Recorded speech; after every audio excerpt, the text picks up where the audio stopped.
Next, I'd like to introduce Dr. PARVEEN Sen, who is a senior vitreoretinal consultant at Shankar Netralaya. Ma'am is a great academician, surgeon, and clinician. Over to you, ma'am. Thank you, Uni. Thank you for the introduction as well as thank you for the invite. And I think the last topic is the predicting treatment response in exudative AMD and its variants. First, I would like to introduce how do we define a response. So how do you know that if this case is responding or not responding? This is an article which has been published in 2015, but I think it's still quite relevant. So we need to look both at the morphological and functional biomarkers for defining the response to treatment, and the functional is best gauged with visual acuity, and improvement of visual acuity of anything more than 5 ETDRS letters is supposed to be a good response. 0 to 5 is something like a partial response, and no improvement is visual acuity is a poor response. And morphological, I would say that a reduction in the fluid compartment, or whether it is IRF, SRF, or the complete CRT of up to 75% is considered a good response. 25 to 75% is probably a partial response, and anything less than that you can say it's a poor response. Primary failures are gauged only at the end of 4 months, once you have given 3 loading injections at a monthly interval, and now you want to gauge whether the response is good, poor, or inadequate. This is the time to do it. Before you term recalcitrant CNV, make sure you've given 6 monthly injections, and then if the patient does not show a good response, you can label it recalcitrant CNV. So these are the terminologies which are used to really represent the response of therapy. In addition to the fluids, the subretinal fluid, intraretinal fluid, and the sub-RP fluid, there is also now another few manifestations of persistence of disease activity, which is now recently been published to 2021, and this is the CNV enlargement. So CNV enlargement was considered as one of the parameters to gauge the response of treatment even in the VIEW 1 and VIEW 2 studies, but now with the advent of OCTA, which is non-invasive and it gives us very clear and fast pictures of the size of CNV, we can probably look at it more often. And in the subsequent slides, I will show you how we can use it to improve our treatment protocols. And any subretinal hemorrhage, which is new, is also considered one of the indications of persistent disease activity. So this persistent disease activity is seen in all sorts of cases, all response to all kinds of anti-VEGFs, even the longer acting and the best anti-VEGFs supposedly which are available, and all treatment protocols, whether you use it PRN or you use treat and extend, some proportion of cases will have persistent disease activity. So what are the predictors of this kind of inadequate response? The first to begin with is not just that I'm beginning here, but actually most of the studies have found that the visual acuity is actually the most important one. Age in some studies has been considered. With increasing age of the patient, especially more than 80-85 years of age, they usually have a poor response to anti-VEGF as compared to something 60 or 70-year-old. Shorter the duration of disease, better the response, and significant baseline predictor in almost across all studies or trials has been that good baseline visual acuity is associated with good response. So this is something commonly we also see in our patients. OCT based parameter, the first, most important, the easiest to access is probably the central retinal thickness, or CST, central subfield thickness. Just I would leave it at that this may not be the best parameter, but it is the easiest to gauge. So anything thicker than 425 and thinner than 325 probably also could mean a poor response to treatment. And then, though this is a real repetition and all of us are really very familiar with it, but I cannot skip it because this is the most important parameter. The subretinal fluid, the intraretinal fluid, and the pigment epithelial detachment. Out of this, the intraretinal fluid is most important as a predictor of visual acuity. All the trials have shown that whenever you have IRC formation, the visual acuity really drops and you need to treat it very early. Pigment epithelial detachment, almost present in all cases of wet AMD, and interestingly, whenever you have a pigment epithelial detachment early on at the baseline, the visual acuity of the patient may be very good, so it does not correlate with the visual acuity.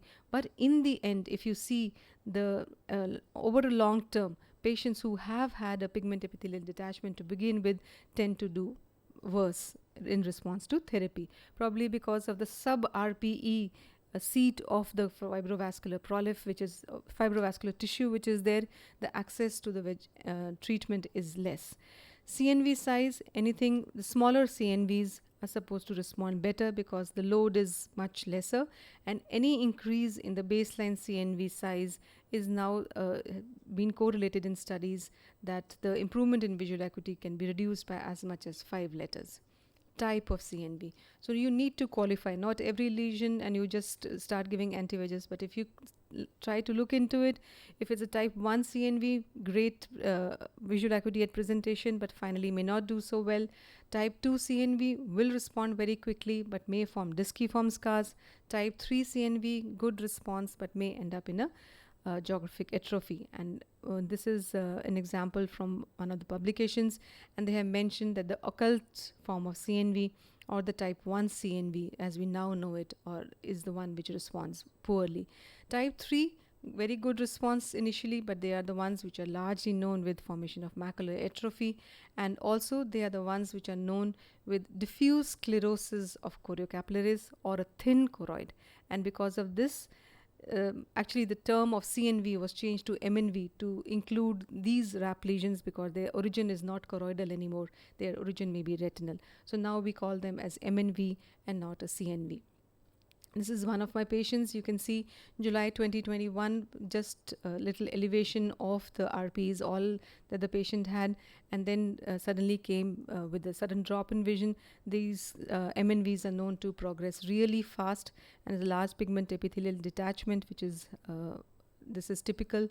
The on an OCTA, you can easily pick up the formation of a RAP lesion here, temporal to the fovea, and on the flow map you can see that there is a communication with the retinal flow as well as the choroidal flow. This is the other eye of the patient, and you know when I say that macular atrophy is the one thing which happens very quickly in the RAP lesion, and the patient does not gain good visual acuity even if the response to therapy is adequate. Another thing, subretinal fibrosis, we know all the clinical studies, all the trials keep this as an exclusion criteria. Why do they keep it as an exclusion criteria? Because once you see subretinal fibrosis, even if your fluid goes, even if your IRF goes, even if the VEGF is working, visual acuity is not going to improve. So it is going to hamper all your results. So this is seen in almost 25% of the patients. One of my patients' example here, you can see, on clinical examination itself, you can see a yellowish material which is formed subretinally. And if you see the OCT here in lower picture gives you the presence of this fluid which is here. The OCTA gives you a good type 1 CNV which is present.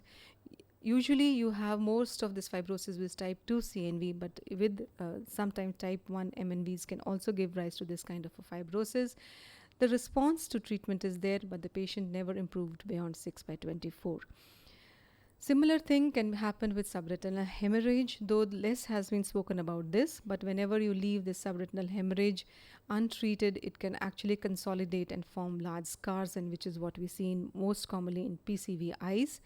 And subretinal hyperreflective material, or SHREM, most commonly seen in a type 2 or a type 3 MNV. And here again, now we know that there are vascular and avascular SHREM. Vascular SHREM means there is a part of MNV which has ruptured through the RP and now sitting above the RP as well. And this component which gives the SHREM or the hyperreflective material a vascularity is going to be a poor visual outcome, because they are not only less responsive, but they're going to form large disciform scars. Vis-a-vis the avascular SHREM, which is actually going to melt away sometimes with anti-VEGF therapy. I think RP atrophy, ma'am has covered very nicely, but associated with the choroidal neovascular membrane, if you see, you have to think how much injections can you give to the patient, because the injections can supposedly increase the macular atrophy as well. These are the few risk factors we saw in association other than CNV which can cause macular atrophy. So the number of injections have to be limited in these cases. So various types have been described of CNV has been described on OCTA, and the presence of activity is increased peripheral branching, presence of inner loops, and there's a hyperfluorescence halo around it. So here we can now actually measure the area of the neovascularization, the length and the caliber. Most important features, I would suggest, like to spend a little time on this, that there is a prominent central vessel trunk which is present. That may not regress because secondary to anti-VEGF, because these prominent trunks get laid up with pericytes and the response to anti-VEGF becomes lesser. It is the peripheral fine vessels which are going to really regress, and that is what gives the dead tree trunk appearance. This is the example of the central trunk which is present and which is the one which is not going to respond to anti-VEGF therapy. A very nice example, this is one of my patients. You can see how OCTA has helped me to the diagnosis. Some of the fluid persisted, but I did not switch treatment or anything. I continued what I was doing earlier because OCTA showed me very well that the CNV size is definitely reducing, and it is only a matter of time when the fluid will go away. Quantitative assessment, new algorithms like VISTA can allow us to do a quantitative assessment, and you can see the flow. And then this choriocapillaris flow deficit, though it is more important in cases of a dry AMD, even neovascularization can have increased areas of CCFD, and if present, they definitely show reduced vascular supply. Autofluorescence has not really been shown to be very useful biomarker, and few genetic types have been shown to be associated with poor response vis-a-vis the others, but we are not at a stage where we can do genetic analysis for our AMD patients. So I have a little time, just 2 slides or 3 slides, which I would like to show how to gauge the treatment in PCV. We know now that OCT we are using to look at the diagnosis of PCV, but we are also seeing the response to treatment. So this is a slide which I have taken from a very recent article by Tan et al. It is from Gemik Chong's group.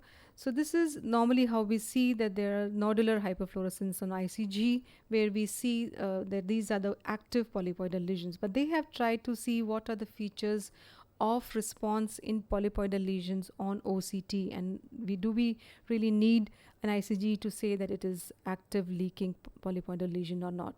So this is something you can see that the height of PED, you can see the fluid, these are the important features, and there is a hyperfluorescent ring on the undersurface. So all this stays as such, and this is a non-responder. Below is the picture which shows that the fluid has gone away here and there is no fluid post-treatment.